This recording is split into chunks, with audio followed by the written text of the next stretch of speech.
Juliana Skiff gave Tony an offer he couldn't refuse. Welcome back, guys, to Full Entertainment. We are here with another Sopranos theory. It's time for Season 6, Episode 8, Johnny Cakes. We have got 45 votes. We've got two options. We've got 4 likes and also 2 comments to get into. So, looking forward to that nonetheless. But of course, the episode Johnny Cakes, I mean, yeah, it features heavily on, Fito and the Johnny Cakes expedition that he is on in New Hampshire. But in terms of this episode for Tony, goes on a wee heist, doesn't he? Of course, with Christopher, they managed to steal a bunch of wine for a couple of we would defy push, we would defy push Sopranos. Oh yeah, took their wine, which was a pretty funny scene. But then, of course, Tony is then confronted by Juliana Skiff, who wants to buy his business for under him, the Square Blocks, and I believe like the final offer was like 400 and something $1,000, and like what? And it's like that's where all the money is, man. You know what I mean? Like absolutely.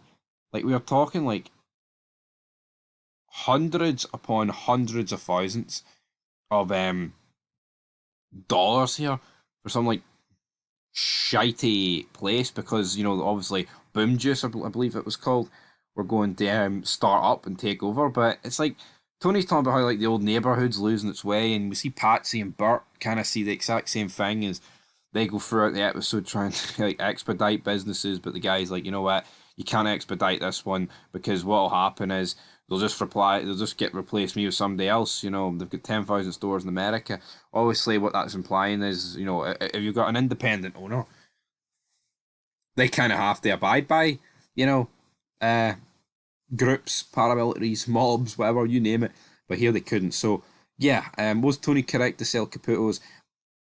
I'm going to say no, and they obviously have put Patsy had a kid in college. That's why Patsy was very upset about this offer, obviously. But at the end of the day, it's Tony's money. Tony runs the crew. And if Patsy had that much of a beef with it, well, he should have went to Tony. And I'm pretty sure he didn't go to Tony about it. I mean, I know there's a lot of speculation. Oh, Patsy's the guy that, killed Tony in the finale because he killed his twin back in like season 2. If that if that really is the case, Patsy's a patient man, more patient than most is. But anyway, 45%, 78% have got no, Patsy had a kid in college, but 22% went yes, cash is king.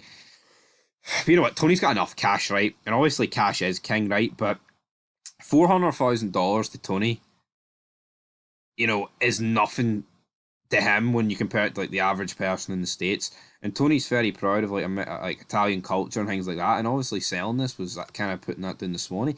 Now, 2 comments. James Toner, top 10 characters in films and TV shows would be ideal candidates for Dexter's kill table. I'd put a few from The Shield who would definitely meet Dexter's kill table. Tell you what, James Toner, that'd be a fun list to do about 10 characters that would from films and TV shows would be ideal for Dexter's kill table.